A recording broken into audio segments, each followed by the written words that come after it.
ህወሓት በታሪኩ እንደዚህ በህዝብ ተተፍቶ ያውቅም። ድርጅቱ ጥርሱን ነክሶበታል የሚባለው የጆሴፍ ጎብልሳይ የፕሮፓጋንዳ ኪነት መቼቱም ድርሰቱም ወጥና አንድ በመሆኑ ምክንያት ቀልብ ከመግዛት ይልቅ ቀልብ ገፋፊ ትዕይንት ሆኗል። ቡድኑ ለዘመናት የነዛው የፍርሃት ግርማ ተገፏል። እኔ ከሌለው ትዋጣለ የሚል ጽልመተ የሴራ ትንተናው ላይ መዓልት ወጥታበታለች። ዛሬ የህወሓት የመከራ ዶፍ እንደማያባራ ህዝብ ተገልጦለታል። መከረኛው የደሃ አደግ ልጅ እንጂ መከራው እንደማይቆም የትግራይ እናት ተረድተዋለች። ከሞትና ከክስመት ውጪ ቡድኑ ለህዝብ አንዳች የሚሰጠው የለውም። ከፈንና ቃሬዛ የቡድኑ ምልክቶች ሆኗል። በዚህም የመቀሌ ጎዳናዎች ልጆቻችንን ለጦርነት አንሰድም ባሉ እናቶች ተሞልተዋል። ነፍጥ አንጋች አፋኞች በድንጋይ ለመመለስ የሚታገሉ አባቶችን ማየትም ልብ ይሰብራል። የሐዘን ድንኳኖች ምሰሷቸው ሳይፈርስ ካስማቸው ሳይነቀል ለሌላ አውዳሚ ጦርነት የሚደረገው ጥሪ ህዝብ ጆሮ ዳባ ልበስ ቢለውም የህወሓት አዛውንቶች ግን በእጅ የሚሉ አሉንም። በሰዎቹ የፖለቲካ ህይወት ላይ ጀንበር ብታዘቀዝቅም የክልሉ ወጣቶች ብርሃንን ለመንጠቅ ከፈም በተኑን ተይዘውታል። በትግራይ ወጣቶች ከእርሻም ከከተማም ይታፈሳሉ። ጎበዛስት እርፍ ትተው ጓንዴ ጥለው ሰደፍ እንዲሸከሙ ጭንብል ባጠለቁ አፋኞች እየተገደዱ ነው። ወደ መዲናዋ አዲስ አበባ የሚመጣ ወጣት ብዛት ቀላል አይደለም። የህወሓት ሰዎች ግን በትናንት ፈትል ዛሬን ለመደወር እየተጣደፉ ናቸው። በሱዳን ለተነሳው የጦር እሳት ውስጥ ንቁ ተሳታፊ ናቸው። አርሚ 7 ከአልቡርሃን ጎን ሆኖ የሐምዳን ደጋሎን ኃይል ይወጋል። የአልቡርሃን ጦር የምትመራው ካይሮ ናት። አስመራ የግብፅ የቀጠናው ጉዳይ ገዳይ ናት። ህወሓት የአስመራ ቅጥረኛ ነው። በካይሮ በካርቱም በአስመራና በመቀሌ መካከል ኢትዮጵያን ለመክበብ ሰፊ የቅንጅት ሥራዎችን እየሰሩ ናቸው። ኢትዮጵያም በይፋ መውጋትን የቡድኑ ልሳኖች በሙሉ እያወጁት ነው። የትግራይ ህዝብ ደግሞ ስለ ሰላም እየጮኸ ነው። ስለ አብሮነት የሚያሰማው ድምፁ ሰልሎ አያውቅም። ስለ ሀገሩ አንድነት ያለው ጽኑ አቋም ከትናንት እስከ ዛሬ በይፋ እያወጀ ነው።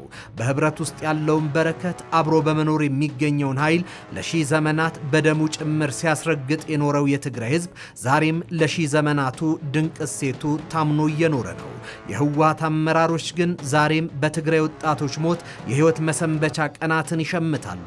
እኛ ከሌለም ባዶ የሚል የራሳቸውን ሐሳይ ፕሮፓጋንዳ ያመኑ ሰዎቹ ጉዟቸውን አዲስ አበባ መዳረሻችን 4 ኪሎ ነው ይላሉ። የወንበር ህልማቸውን ለማሳካት ከካርቱም እስከ ካይሮ ከአስመራ እስከ ፖርት ሱዳን ይማስናሉ። ተንታኞች ትልቁ የህወሓት ስህተት በወጣትነታቸው በተዋጉበት ስልት በዕድሜ ማምሻቸው ላይ ለመድገም መጣደፋቸው ነው ይላሉ። ዛሬም በሰው የሬሳ ክምር ማዕት ድልን የሚያልመው የሰው ማዕበል ሂዩማኔቭ የውጊያ ስልትን መጠቀም ግብን አድርገዋል። ፈፋውና ተራራው አዋጪ የጦር ስልታችን ነው ይላሉ። ሱዳንና ከግብፅ መሻረክ የድል ምዕራፍ የመጀመሪያ እርምጃ አድርገው ማሰባቸው ሰዎቹ የደርግ መንግስት ጋር ከተዋጉበት የጦርነት ስትራቴጂ አንድ ስንዝር እንኳን ፈቀቅ አለማለታቸውን ያሳብቃል። የነጆም መዲድ ለ50ም ሆነ ለ100 ዓመታት ለኛ የወንበር ጥም ትግራይ ልጆቿን እየገበረች መስዋዕትነት ለመክፈል መዘጋጀት አለባት የሚለው ዲስኩር ልጄን እየገበርኩ አልኖርም ባሉ የትግራይ እናቶች እምቢባይነት አድገው ውስጥ ወድቋል። ላለፈው 50 ዓመታት የትግራይ ህዝብ ከትሩፋቱ ይልቅ ቱፋቱ ተርፎት ማየቱ በቃኝ እንዲል አስገድዶታል። ጤና ይስጥልኝ። ይህ ኢትዮ መልሕቅ ነው። መልሕቃችን ህወሓት የሰላምን አማራጭ ለምን ይገፋል? የሽንፈትን ጽዋ የተጎነጩ የቡድኑ አመራሮች ስለምን ለሌላ አውዳሚ ጦርነት ተነሱ? ቡድኑ የተሸከመው የካይሮና የአስመራ ትከሻ የት ድረስ ያደርሳቸዋል የሚለውን እየተመለከትን አብረናችሁን ቆያለን። አብራችሁን ቆዩ። እንኳን ሻዕቢያና ወያኔና ሱዳን ሌላም ቢጨመር በኢትዮጵያ ሉዓላዊነት ቅንጣት ታክል ስጋት የለም። ቅንጣት ታክል።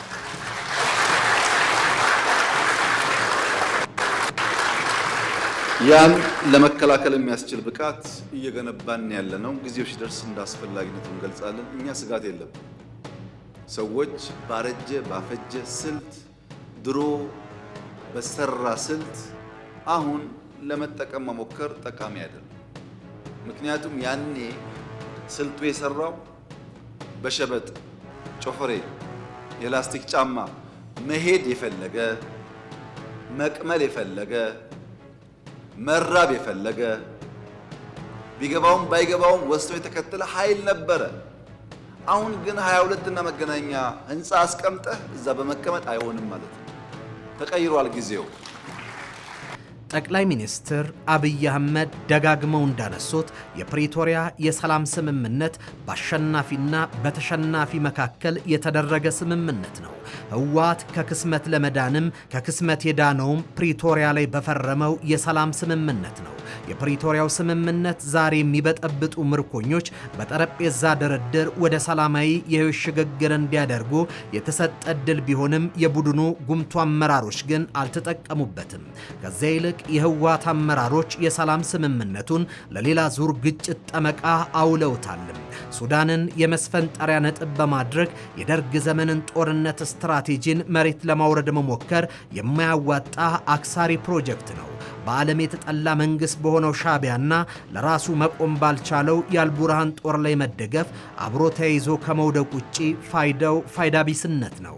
ጠቅላይ ሚኒስትር ዶክተር አብይ አህመድ የትግራይ ህዝብ 100% ጦርነት አይፈልግም ሲሉ የገለጹት ሀቅ ከመከራ ማዕበል ለወጣና የጦርነትን መራራ ጽዋ ለቀመሰ ህዝብ የተሰጠ እውነተኛ የልብ ምስክርነት ነው።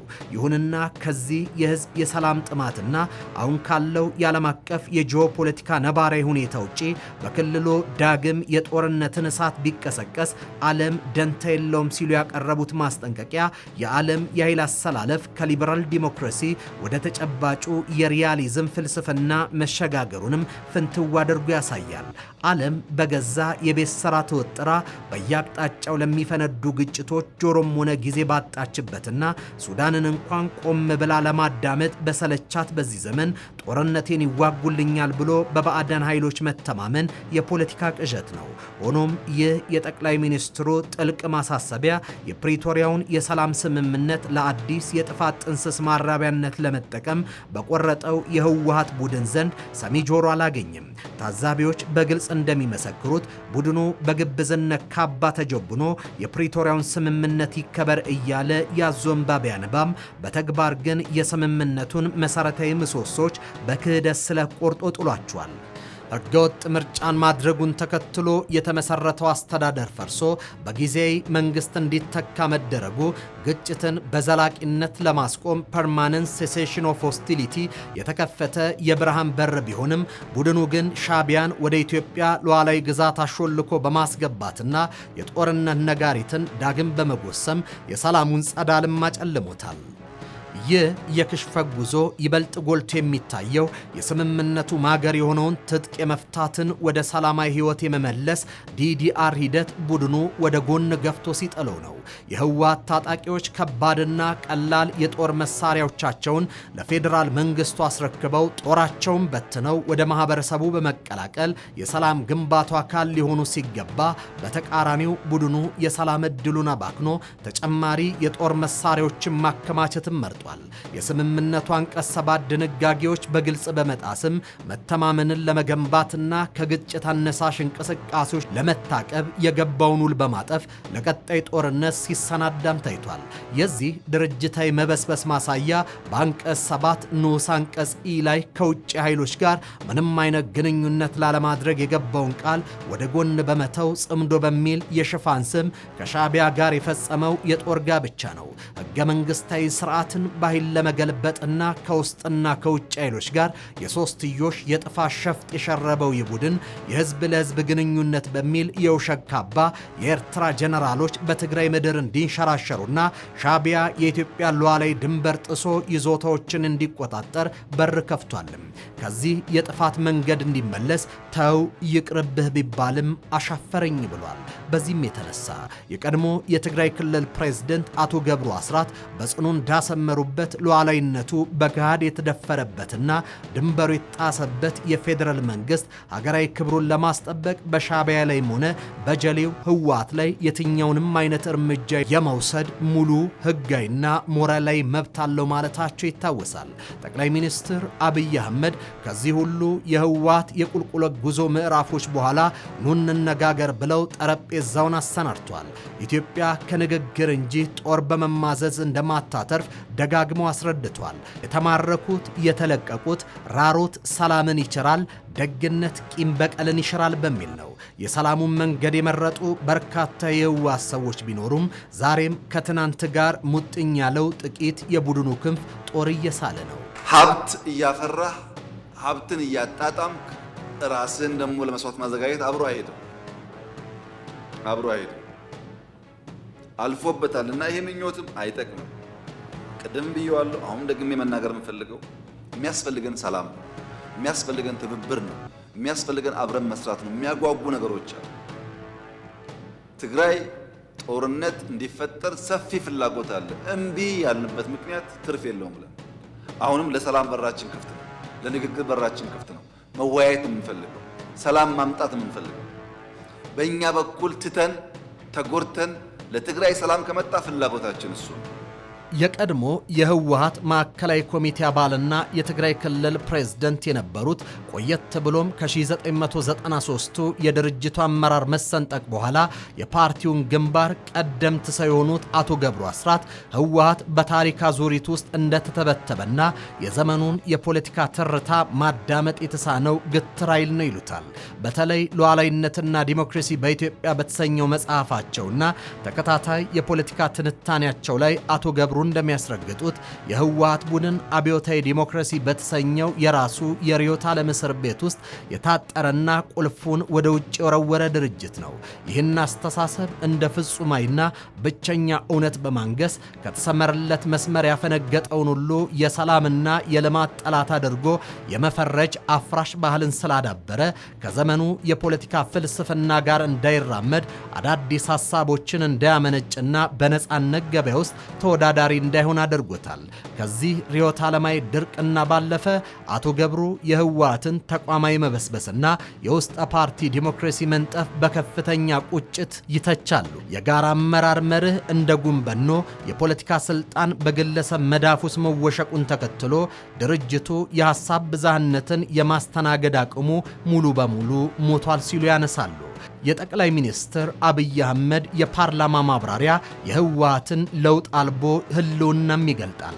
ጠቅላይ ሚኒስትሩ በፓርላማ ማብራሪያቸው በትግራይ ክልል ያለውን ወቅታዊ የፖለቲካ ትኩሳትና የሰላም ሂደቱን የተወሳሰበ ገጽታ ፍንትው አድርጎ የሚያሳይ ነው።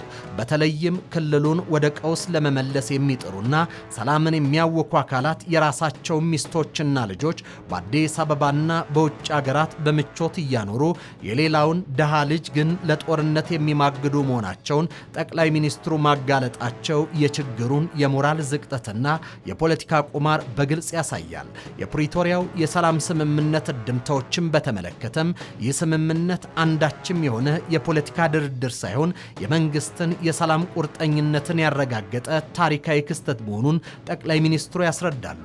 ጠቅላይ ሚኒስትሩ እንዳብራሩት አሸናፊና ተሸናፊ እኩል ጠረጴዛ ዙሪያ የተቀመጡበት መንግስት ካሸነፈ በኋላ የተሸነፈውን ኃይል አስቀምጦ የተደራደረበትና በችግር ውስጥ የነበረውን ኃይል ቀርቦና ደግፎ ወደ ሰላም ያመጣበት ሂደት በአይነቱ ልዩ ነው።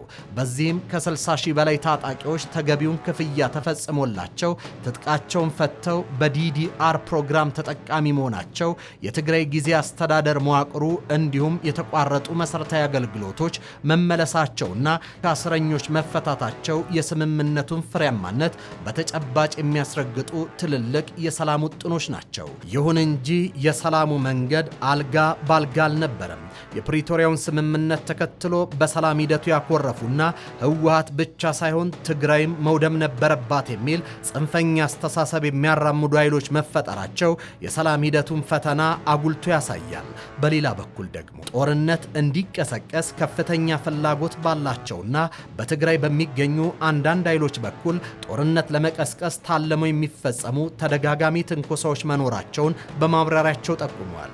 ከነዚህ ሁሉ ትንኮሳዎችና ውጥረቶች ጀርባ የመንግስት አቋም ጦርነት አውዳሚና ትርፍ የለሽ በመሆኑ ለጦርነት እምቢ ብለናል የሚል መሆኑንና የሰላምና የውይይት በሩ አሁንም ክፍት መሆኑ ለዘላቂ ሰላም ያለውን ተስፋ ያለመልማል። መንግስት የራሱን ጥቅም መስዋዕት አድርጎና ተጎድቶም ቢሆን በትግራይ ዘላቂ ሰላም እንዲሰፍን የቆረጠ መሆኑ እርስ በርሱ መጠላለፉ ማንንም እንደማይጠቅም ጠቅላይ ሚኒስትሩ አስረግጧል። ሆኖም ይህንን ዘላቂ ሰላም እውን ሊሆን የሚችለውና ለትግራይ ህዝብ እውነተኛ መፍትሄ ሊመጣ የሚችለው አንድ መሰረታዊ የፖለቲካ ለውጥ ሲመጣ ብቻ መሆኑም ተጠቁሟል። ይኸውም የህወሓት ነባር አመራሮች ስልጣንን ሙጥኝ ከማለት ወጥተው ለተተኪ ወጣት ትውልድ እድሉን ሲሰጡና በወጣቶቻቸው ላይ እምነት ሲጥሉ ነው።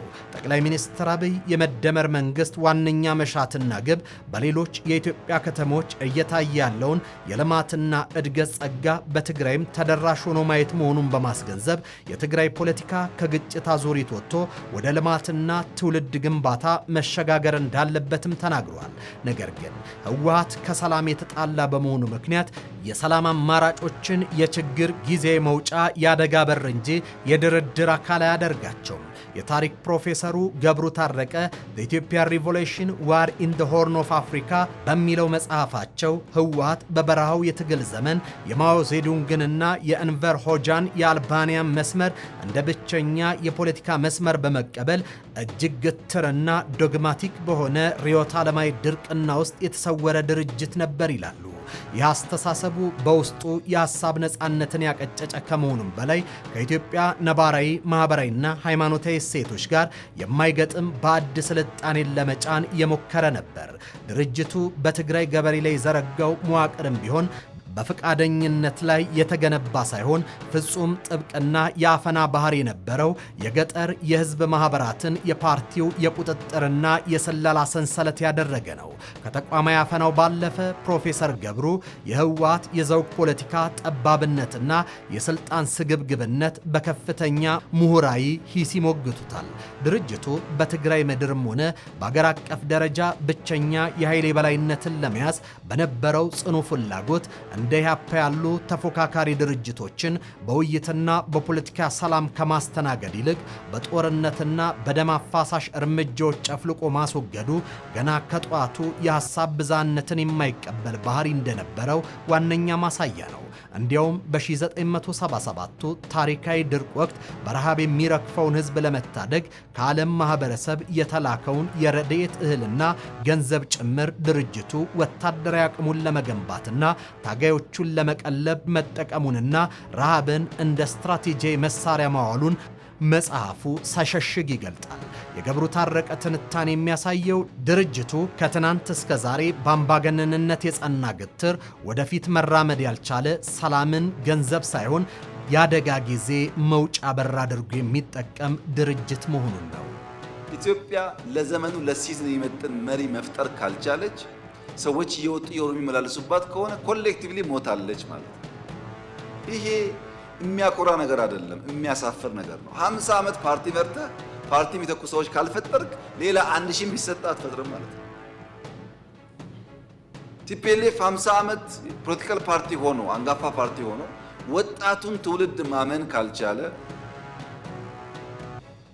ኪሳራ ነው። በፍጹም አትጠብቁ። ድልና ቲፒኤልኤፍ አራምባና ቆቦ ናቸው። አትጠብቁ። ለምን መሰላችሁ? የሚያሳየው ነገር ኒው ብለድ፣ ኒው ቶት፣ ኒው ዳይሬክሽን የማይቀበል ፎርስ በነበረው ነገር የትም አይደርስም። ያስ ቢሆን እኛ የምንፈልገው ሰላም ነው።